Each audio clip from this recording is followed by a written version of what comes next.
Yes, which was pretty awesome. Some of them were Off the top of my head, compared. You are now listening to the Voices of Dubai. You're listening Watching The Voices of Dubai with Joe Hage. This is the Voices of Dubai. Mais, thank you so much for being here. It's a pleasure to have you at the Voices of Dubai. The pleasure is mine. The Voices of Dubai with Joe. You're the one behind all the Voices of Dubai. So I'm very happy to be here. Thank you, thank you. I've been in a unique position throughout the years to be able to build all these relationships with different voiceover actors, casting their voices to different clients, and I'm very grateful to be able to produce the show. Yeah, was I your favorite voice all the time? Oh, definitely, definitely. I remember when we first met, it was around 2018, perhaps early 2019. One of my clients was producing an ad for Coca-Cola that was airing in Iraq. Yes. So they're looking for an Iraqi voice actress. Yeah. And this is the first time that we met. And I remember since then, we've recorded so many different ads throughout the years. And for me to have you here and to have a conversation with you on your tips, your experience, and sharing your knowledge with people it's a very rewarding experience for me. Honestly, it's a journey. Now that you say Coca-Cola and Iraq and... it was a long time ago. It feels like yesterday, though, that we met. It 2018, does. Huh? Yes. Wow. Time flies. It really does. So, Mais, you're the voice of entertainment tonight in the Arab region. Yes. E.T. بالعربي. E.T. بالعربي. That's it. Can you say it the way you present it? Yes. شاهدوا E.T. بالعربي على مدار الساعة 24 ساعة. There we go. Yeah. How do you... Okay, so you're a TV presenter, a voiceover actress, an entrepreneur. You've got your own brands. And every time I get in touch with you, you're doing so many different projects. Yeah. I'm curious, how do you manage your time effectively to make sure that you're giving the right amount of effort in all areas of your life? There's this post, I actually shared it today, and it kind of sums up how to manage the time.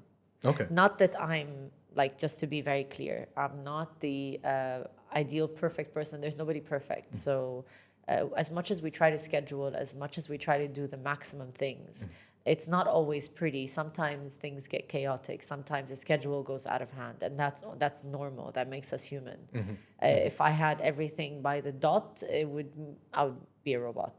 So the post said the 8 plus 8 plus 8 rule. Okay. So it's 8 hours of sleep, 8 hours of work, and the other 8 hours is split into 3 hours with family, and then 3 hours with work, and 2 hours with something.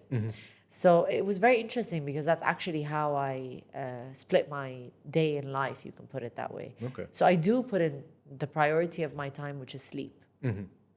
I always have enough of it. Enough of it meaning that I would be awake by 5, 6 a.m. if I could. If I'm too tired, I'd wake up at 9. But I always recommend waking up at 5 because that's the peak of being productive. It's a peak of wisdom, for me at least, at the 5 a.m. club. Yes, Robin Sharma. Exactly, exactly. It's where my thoughts get aligned. It's where I'm away from social media. It's where I have the time to explore what it is that I want to do more. So that's why I come up with new things. That usually happens around 5 a.m. Okay. Reality is I work, proper work, not more than 4 or 5 hours a day. But it's not about how many hours you work. It's about what you get done and the quality of work. So it's working smart, not hard.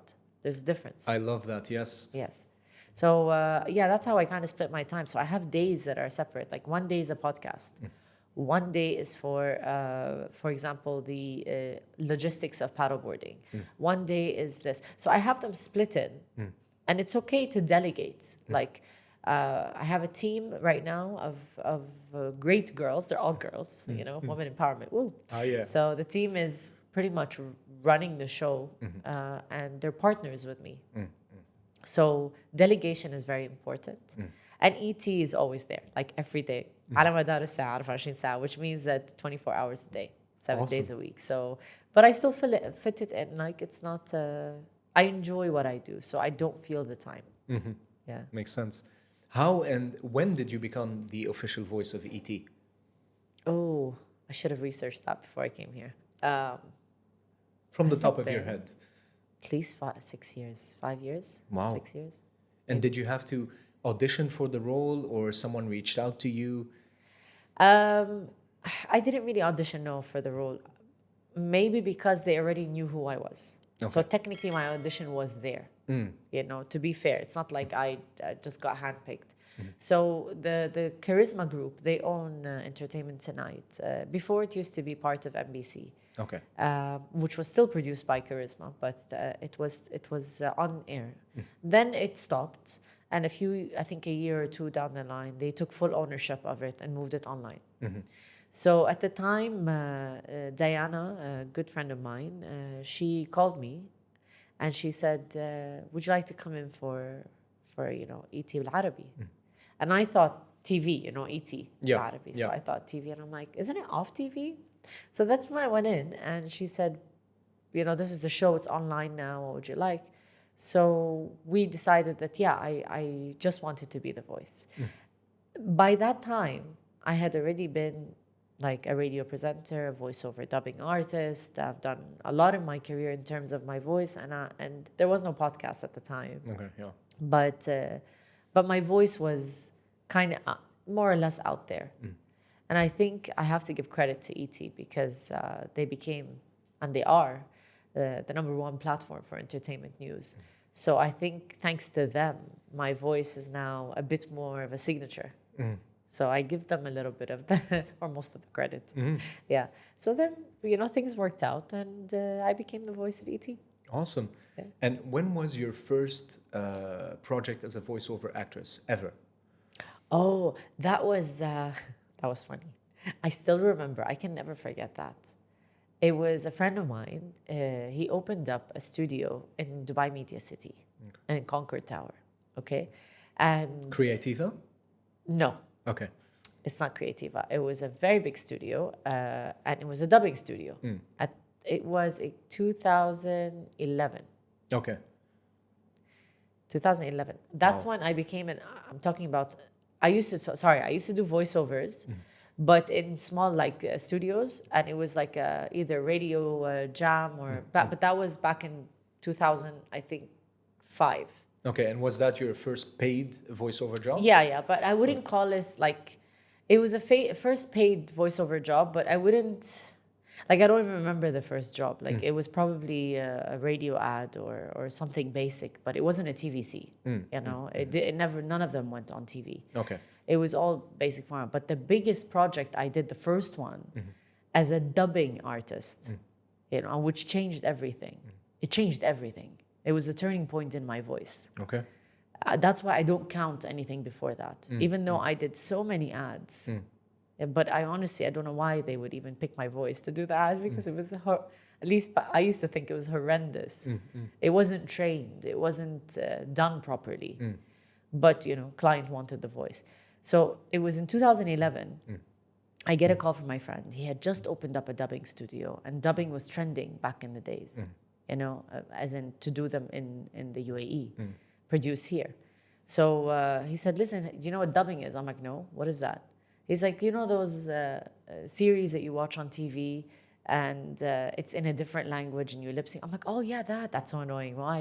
And then he's like, "Because we're looking for a dubbing artist and I don't have anyone, and you're free, yeah?" And I had just closed down my company. I had nothing to do. I was looking for my passion, and I love presenting. So I said, "Sure, okay, fine. I'll come give it a shot." And I stood there, and I still remember it was an Australian reality show. I think it was Australian, or was it? Actually, no, I don't want to be. I don't want to sound wrong. I don't know where it's from specifically, but I know the name of the show. It's called The Block. Okay. It's a reality show done in one of the countries, but I'm not. I think it was Australia. I'm not sure. So they're basically a reality show of different couples, and they remake homes.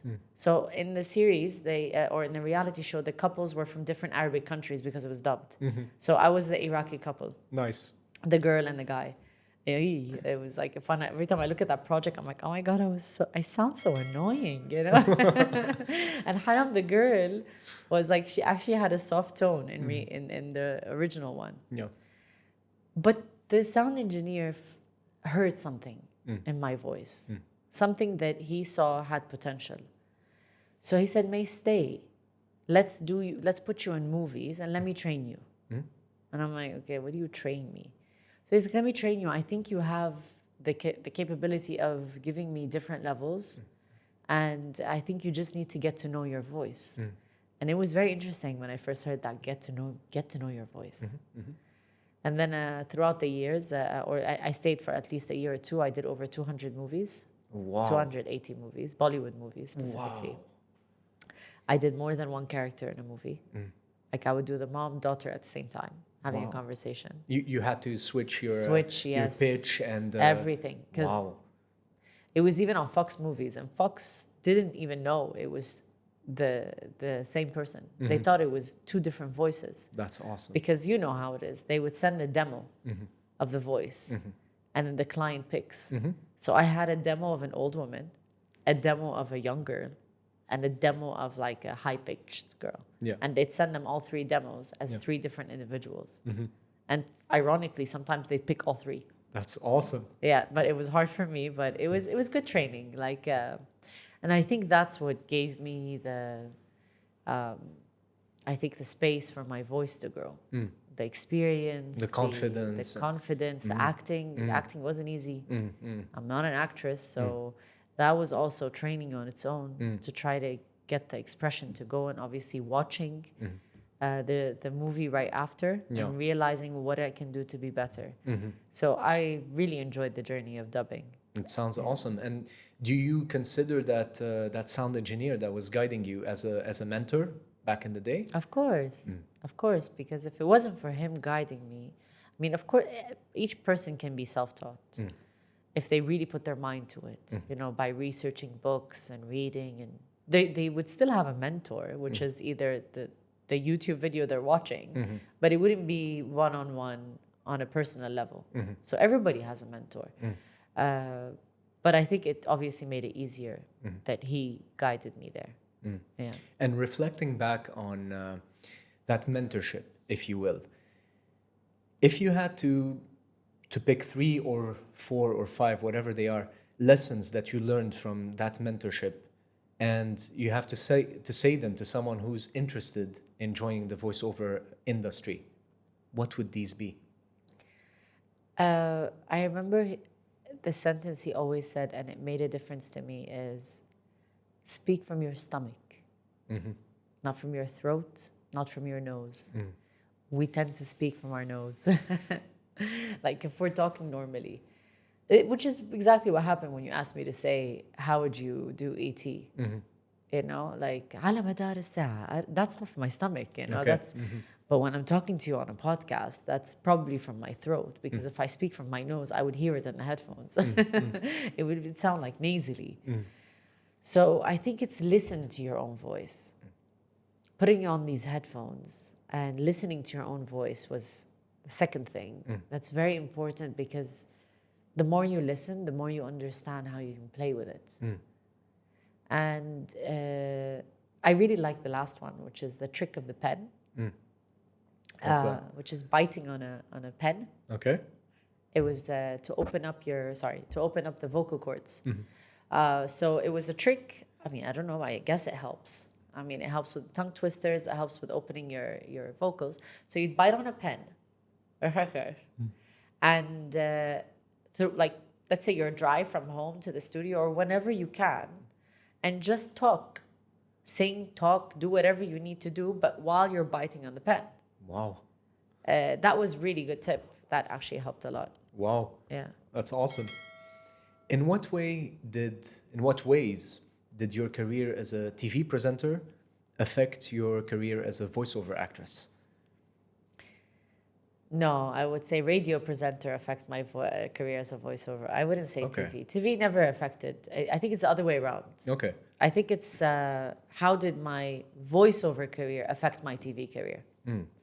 Because TV has, I mean, at the end of the day, even if I go on, if I look back at my TV shows, from when I started, I never really paid attention to the voice. Why? Because, you know, you have the mic on or you're holding the mic. You don't really pay attention to the voice. Especially the kind of shows I started with are quite loud, like Desert Force, a fight show, like it's all like screaming. So there's not much of. Were you presenting Desert Force? Yeah. I was presenting Desert Force Wow. on NBC Action. Wow. Yeah. So it was me and Sabine Sassin, a colleague of mine. We were presenting it. So she was in the ring presenting the fighters, and I would interview the fighters after the match. Wow. So I would, they would have concussions. It was beautiful 2 years of my life, honestly. Like it's sad that it stopped, but it was a lovely 2 years of my life. So yeah, I don't think that I was focusing too much on my voice at that time, but how did my voice over career or my radio years, because that's also voice, helped me in my TV career?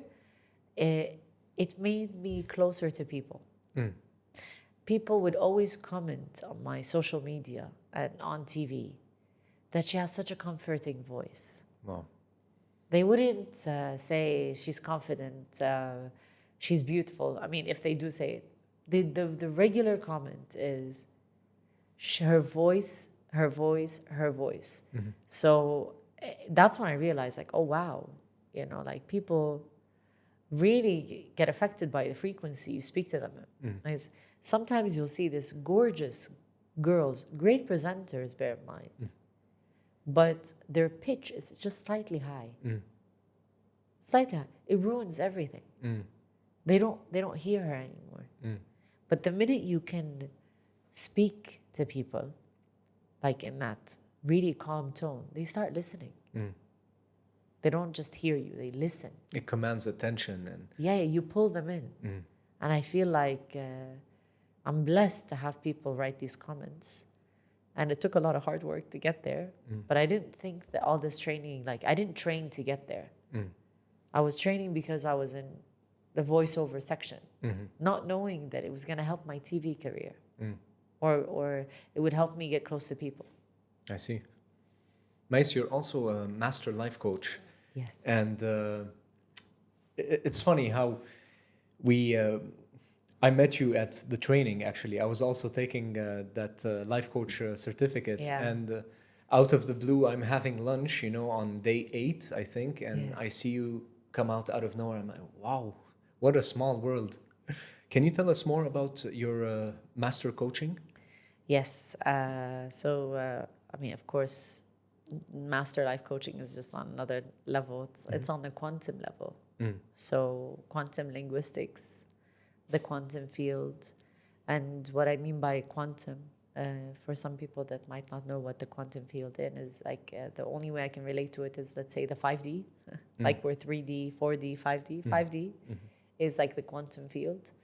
And it's trying to, basically, it's more knowledge than it is helpful for the clientele itself. It's more helpful for the coach to get that knowledge as a master coach.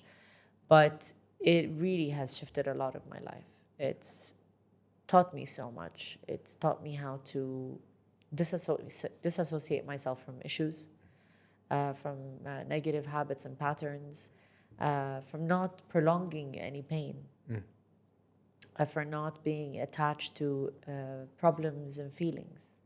So there's many things that go into it. Obviously, we can't have a full coaching session or talk about it on your podcast, but it's really taught me a lot. And one of the main things that put a smile on my face is when I was learning from my master training, we were speaking about frequency and the power of frequency and how it affects the body and how we're all made out of frequency. Our human bodies, if you break it down from cells to atoms, and the atom, if you break that down, it's energy, and the energy is impacted and made out of frequency.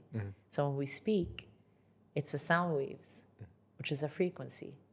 And when we see the light, that's also a frequency of light. So that's when I realized that, and in meditation and all of that, that the frequency of your voice can heal others or help heal others. By putting that frequency, that's where they go like, oh, I feel much better speaking to you.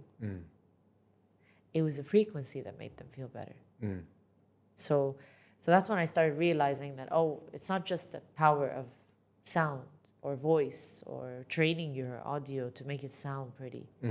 Sometimes you can use your frequency for good. So it has, your master life coaching training has helped you in voice acting as well and in your career. Oh, yes, for sure. Because again, especially when I became a master hypnotist, oh, that was like, I'm like, whoa, yay, I have all the training for that. Yeah. You know, so yeah, it's different. It's different to say, okay, so close your eyes, you know, like you can do that. But I don't think the person in front of you is going to feel comfortable closing their eyes, as opposed to saying, close your eyes.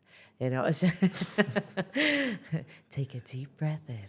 You know, it's just, these are the tricks. And imagine your fingers lifting. They're lifting and lifting. Shout out to Robertson. Shout out to Robert Simic. Yes, big shout out to him. And his voice. I mean, that just shows you that you don't need to be a voiceover artist, which Robert should be, I think. Agreed. Agreed, yeah. Like he's a brain wizard, you know, and he teaches this stuff. And when he puts any of his meditations or records it, or even just a simple video on social media, so even if people go check him out on social media, they'll notice that when he speaks in this tone, and it's always from the stomach, and putting you in trance, and it's slow. I really love his content. Yeah. Yeah. But it's touching, yeah? It gets through to people. Absolutely. Of course. And he takes his time in enunciating the words and also delivering the message. You know, 100%. you don't see Robert in a hurry to convey a message. He takes his time, he pauses if he needs to, and that's it makes him a very effective speaker and coach. 100%. And I think that's very powerful. And that shows you that anybody can be a voiceover artist if they choose to be. And just to show you and prove to you that this person is a speaker / trainer / a master life coach. You know, he's many things, but he doesn't do voiceovers. Yet again, he uses his voice as a tool to, one, get people in, two, help people recover through his voice. Obviously, the knowledge in his voice, but mainly his voice is what guides people in. So that's the power of the voice. Absolutely. Yeah. Beautifully said. Can you tell us more about Amazing, your brand? Ah, yes. So the word amazing, where did it come from? I was with a client once, and we were having a very good session. And she is like, you know what? You're simply amazing. And I turned around, I'm like, what? What'd you just say? She's like, this should be like your slogan. You're amazing. I'm like, amazing? She's like, no, amazing. And I'm like, woman, that's genius. Like it's a work on a pun of words. So Yeah. I started saying, be amazing. Like, be amazing. With my name in it. And, you know, I kept hashtagging it. And then I realized, what makes me feel amazing? Like, Mace feel amazing. And I realized it was my paddle boards and community. Like, bringing all these people. Because I had my paddle board, and I used to post it on social media. And people would always message me, as I used to go at 5 a.m. They would always message me saying, Mace, please, we want to join you for sunrise. How can we do that? And I said, yeah, sure, let me see. So I tried to collaborate with a couple of locations, but unfortunately, they wouldn't want to open up at sunrise. Okay. They only open at 7. So I said, okay, you know what? I'll just make my own brand. And I'll create my own community. I'm not going to wait for other brands to open up at 7 a.m., which is what I did. I designed nicer boards, you know, that represent what I love and what I like. There's currently 5 different designs, but there's going to be a lot more, hopefully, in the future. And I named the brand Be Amazing. That's awesome. Yeah. I remember you showing me different designs for your logo and different designs for the boards in 2021. Yes. You came in for a session. It was for a cooker. Yes. That day. I remember clearly as if it was yesterday. Yes. Oh, wow. Yes. Yeah. Can't believe that many years has passed already with the boards. Feels like... And what else do you What is it that you're involved in? Because I know you do so many different things and you have like different brands. You spoke to me about something you call Disconnect. Yes, so just like you said, there's a lot of brands that I have. So I decided, and they're all under wellness. Okay. So I decided that I'm just gonna put this all under one umbrella. So partnered up with two of my great friends, and I think we're a great dynamic trio. I would put it. It's not duo, and we're growing this together because there's the creative side, which she's Mohammed, that's dealing with all the creatives. She's actually the one that designed the boards. Okay. If we go back to it. What, sorry, you said Mahabba? Yeah, her name is Mohammed. Was she at the Robert Simic training as well? No, she wasn't. Oh, okay. Yeah. A name was familiar. Yeah, but no, she wasn't there. And you have the other person, which used to be my producer, and now she's my partner. Her name is Rawan. And she's dealing with all the logistics, scheduling, the stuff that I genuinely don't know how to do. Like, I know that I have a lot going on in my life, but I think that she's like the best person in putting that and plugging it in and doing the meetings and doing the research. So they're all backbones to creating Disconnect. And the reason we called it Disconnect is because it's literally the place you go to disconnect. And it's something people need to do in their life. So under that, you'll find ice baths, you'll find paddle boards. It's a community. Retreats where people can come in for 2 days and literally just disconnect. So it's not only about wellness, it's about disconnecting. Because the issue about, or the, not issue, the mistake that people have with retreats is come for 5 days, bring all your traumas, and hope to God you release them. It's like so much for a retreat, which is not what we do at Disconnect. Which is something that I decided I wanted to change. Come to actually disconnect. Leave your traumas, pause them for a moment. If you want one-on-one coaching, we'll help you with that. But don't bring it with a bunch of like 5-6 people that are there to actually relax and take a moment to just put their worries aside and be present. So it's a mix of a lot of things. There's tarot readers, there's dancing under the stars, there's a bonfire ceremony. Wow. So it's not only about yoga. And, so there's also parties. So it's really disconnecting. It's a balance between the wellness life and the party life. So it's an ecosystem of activities that... Yes. Yes. That's beautiful. Yeah. How did you come up with this idea? It was, we were actually sitting, the three of us, me, Mohammed, Rawan, we were having a cup of coffee and we were talking about the ice baths and the paddle boards. And they're like, Mais, you can't have sub-tub and be amazing. And we promote this one, then we promote that one. It's chaos. Like, either we add the ice bath at the sub-tub in Be Amazing and we'll call the sub-tub Be Amazing. And I'm like, no, it's called sub-tub, which is the ice bath brand. Yeah, yeah. I'm like, and this is Be Amazing. And then I was like, but I don't want anything with my name on it anymore. I wanted something people can relate to. I love Be Amazing, don't get me wrong. It's still my brand, but I just wanted something that people can relate to. So we were sitting down and I was like, no, I'm not going to get rid of this brand name. And then it was an argument. So I was like, can we just put them under one umbrella and start from scratch? Obviously, it wasn't a fun idea because you start from 0 followers. But the community grew very fast. Like within 2 days, we had 180 followers. Wow. You know, and I think it's because our message was strong. And I think it's because they migrated from Be Amazing, like the same crowds, like, oh, okay, there's Disconnect now. You know, there's Ice Bath. And the same with Sub-Tub. You know, there's like, oh, okay. Because Sub-Tub, we're just selling it.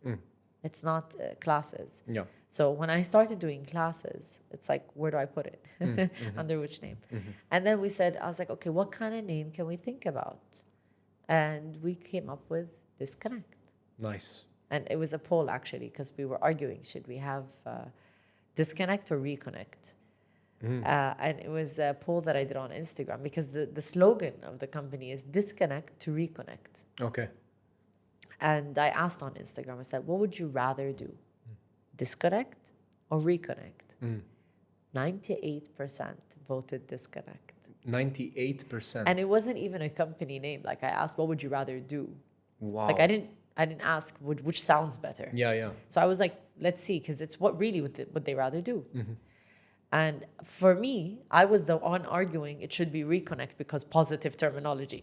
Yeah, yeah. Linguistics. Linguistics, yeah. I'm like, linguistically, it should be reconnect. People should be positive. Then I realized that no, it's disconnect in order to reconnect. And that's why the slogan came up. Awesome. Disconnect to reconnect. That's brilliant. Yeah. Going back to voiceovers, and after having you share all your experience, starting with ADR, radio presenting, ADR, TV presenting, and all these different activities that involve the voice. Yeah. What are pieces of advice you can give to people who are interested in joining the voiceover industry? Just it starts with the passion. Take the first step. There's, a lot of studios, as you know yourself, but in case people that don't know, they always ask this question. A lot of people come to me and they say, how do I join? How to become a voiceover artist? Just go, knock on the studio. They'd be more than happy to record the demo for you. Take your voice, place it into their system, and then when the client approaches, they send over the voice. So I think people don't know that. I think they need to know that you can just call up any studio, just Google them, and go around and place your voice there.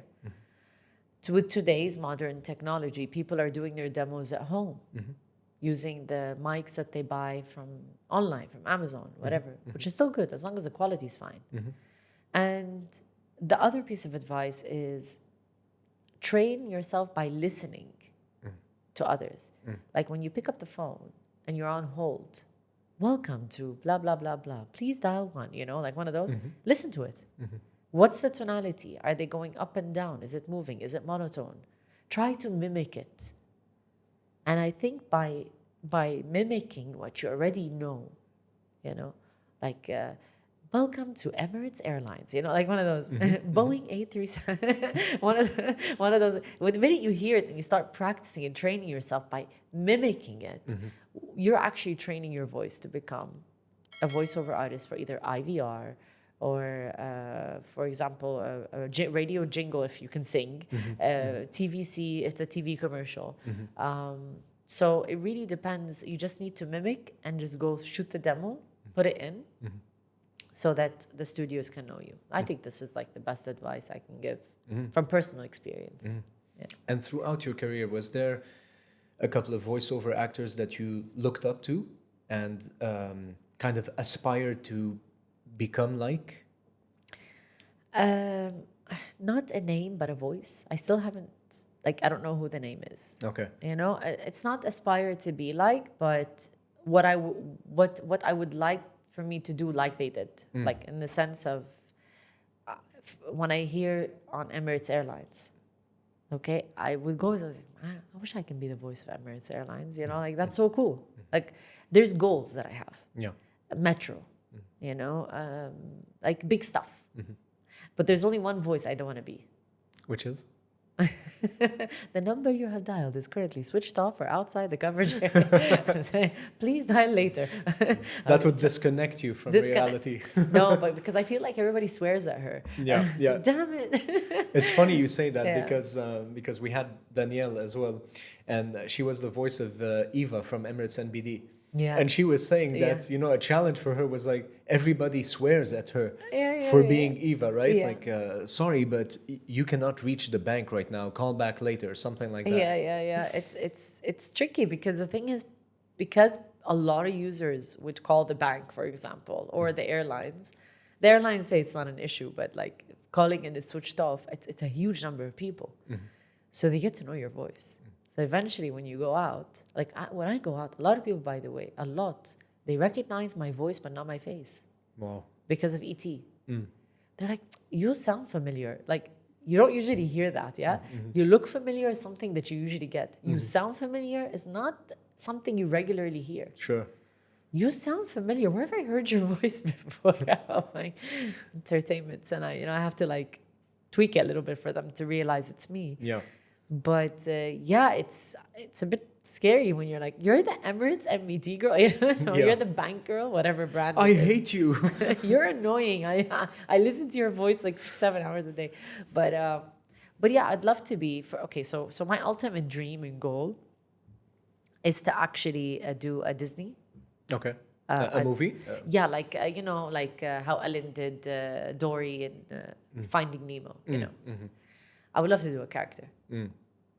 I would love it, an animation, but it would be like an international one. Yeah, yeah. Yeah, this is something that I haven't done, and I would love to do, and I feel like I would rock it, Yeah. as an animation, and also becoming a voice that's kind of tied up to a government entity such as Emirates Airlines, Dubai Airport, and it could be other countries, But I would love to be the voice of that. Like I love to walk into the airport and hear my voice and be like, "That's cool." Yeah.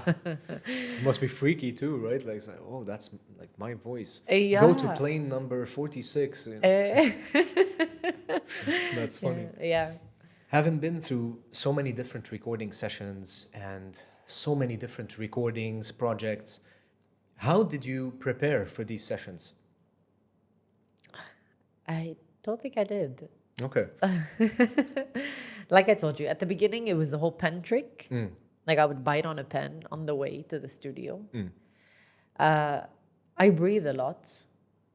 I tend to do a lot of breath works before I start in case I clear my throat, take a couple of deep breaths, clear out, blow my nose if I have to. But that's it. But in terms of preparation, as in like, do, re, mi, fa, sol. No, Yeah. I'm not singing here, so I don't do any of those preps. But I do ask the sound engineer a lot. Was that good? Should I repeat it again? Was that good? Are you sure? I used to ask you all the time. Yeah. You sure you don't want another take? Yeah, I can do another one, a mix of take one and take two. It'll be called take three. Yeah. So, I just, but that's depending on the person. I'm the kind of person that likes to go in and live it at the moment. There's a lot of people that like to prep, and there's no wrong in that. You can prep, you can do your breath work, you can align your vocals together. As long as the end result is what the client wants, it doesn't really matter how you do it. It's just, for me, the result matters. Sure. Yeah. Sure. And I guess after so many sessions, so many recordings, and so many different projects, you get to a point where you've practiced so much that the practice isn't necessary anymore, if that makes sense. Oh yeah, right? 100%. Practice is the No, right now you mother can shoot. of skill. You can shoot anything at me right now. Be like, Mace, IVR. I'll switch. We'll get you a script. Khalid, can we get a script? It would be a mix, be like, it would start off as something and shift to something else. That's it. It becomes a part of you. And I think anything you practice so much becomes a part of you. It becomes programmed. Yeah, second nature. Second nature. It's like you do it. It's like breathing, It's part of what you do. And I think I was born to become a voiceover artist. I still think there's room for me to grow, definitely. Like, I would love to do the movie ones, but I don't think I need a lot of training for that. I'm not there yet. Okay. Like the deep ones, the ones that, just saying deep, but the ones that you hear, usually men do it because they have the really deep voice, like tonight. But movie trailers, right? Movie trailers, yeah. Movie trailers. Or narrating a movie, but with a very deep voice. Like it would be dramatic, but it was very deep. She was walking down the vibe, but I can't do it. We had Eli a couple of days ago. Yeah. And he was breaking down how to do an impression. And I don't know if you know Eli, but he's a very good impersonator of Morgan Freeman, David Attenborough. Oh God, that's like the hardest voices. I call him the king of voices. Yeah, and he can really go like deep. Yeah, I can. And also do like some high pitched stuff. And it was interesting because we'll link it up in this episode as well, how to break down a voice into like different components. And he was saying, like you mentioned as well, a nasal tone Yeah. with some gravel, you know, Yeah, the gravel.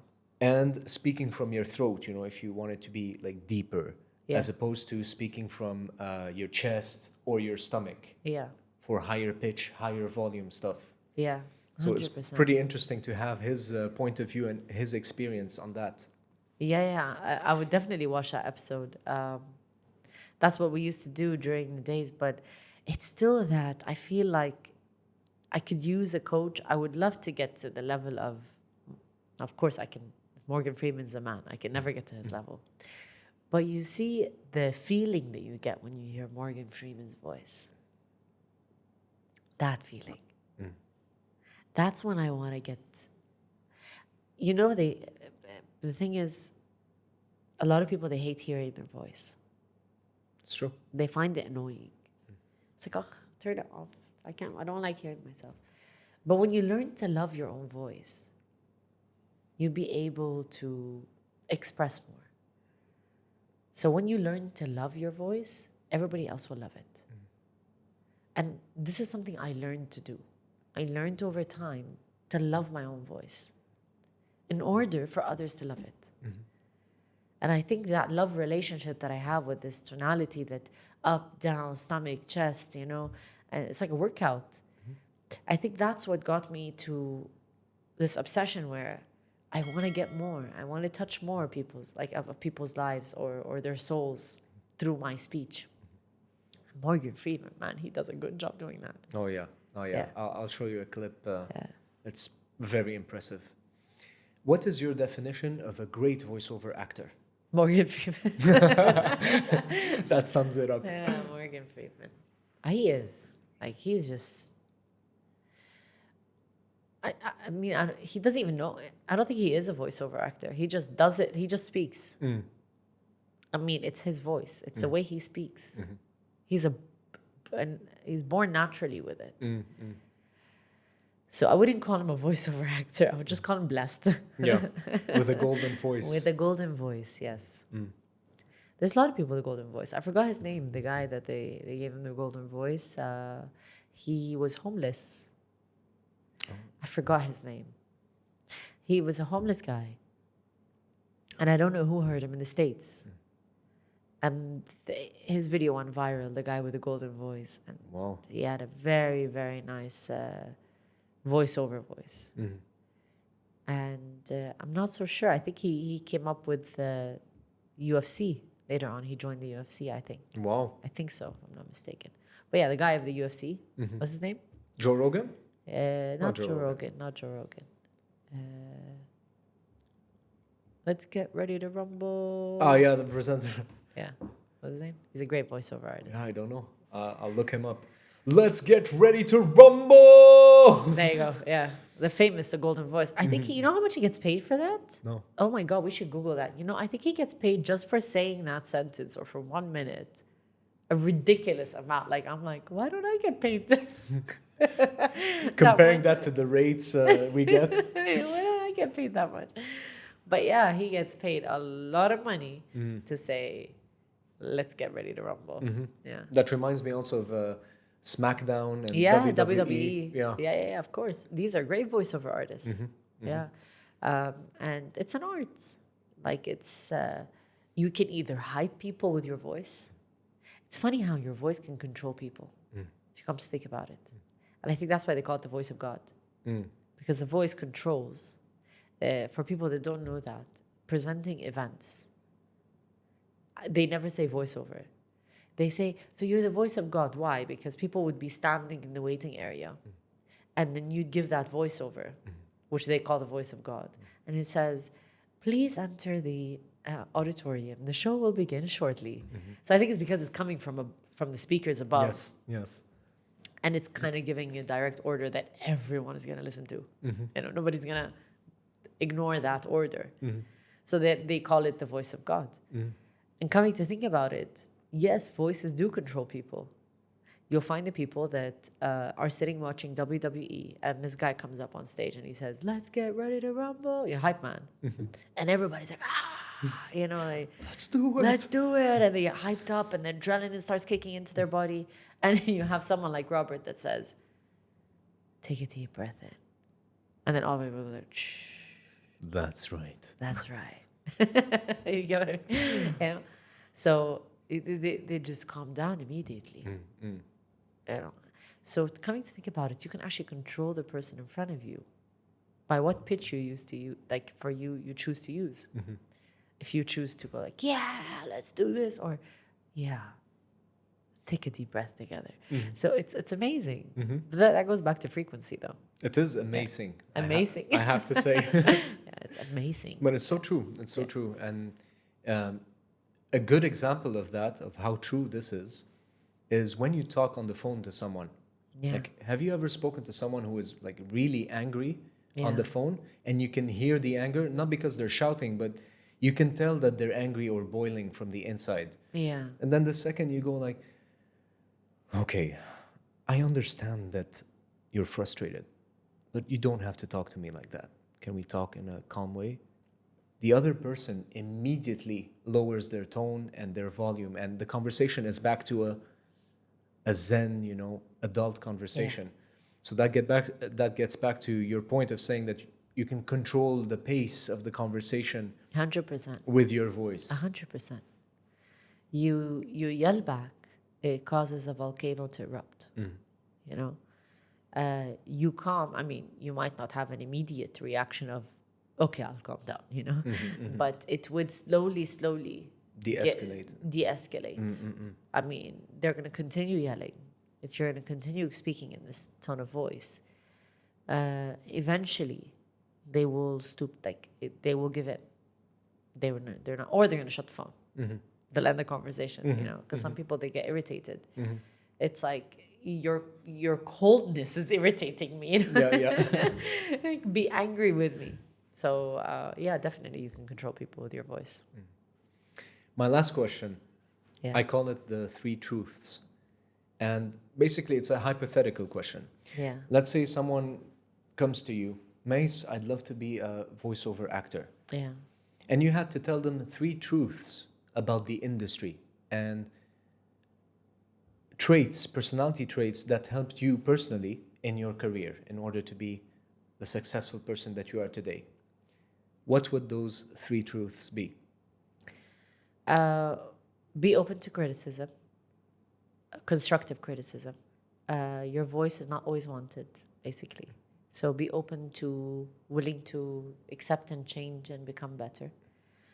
Number 2 is patience. You're becoming a voiceover artist doesn't mean you're going to get 5 gigs a day. It could be 1 gig every 3 months. It could be 1 every month. It could be 10 in a week. So you need to be patient. And practice is the key. So the more you practice, the more you use your social media platforms into showing your voice to others so they can hear it, clients will pick it up. Studios will hear it. So don't always depend on a third party for your voice to be heard. Use your own social media platforms. Get a mic from Amazon. They're all there at very affordable prices. It doesn't have to be this really nice fancy mic that you have here, even though it's beautiful. But it could be any of the podcast mics that cost you like, $10, $15. That's it. Put your headphones on, put your camera on from your phone, shoot your content, and look at yourself, listen to yourself. So I think these 3 points, I would say, are the ones that I could give, at least for a voiceover artist. Guys, if you like this content, please make sure to share, like, and subscribe. And please, if you have any other questions for Mais, feel free to leave them in the comments, and we'll make sure to link up all her socials as well. Yes. Mais, I want to acknowledge you for being here and acknowledge you for all the work that you've done, not only on yourself personally, as a master life coach, as an entrepreneur, all your voiceover work, and being willing to come here today and share your experience with the world. Thank you so much for that. It's my pleasure. You can, like you said, like, share, subscribe, and leave the comments below. Thank you. Yeah.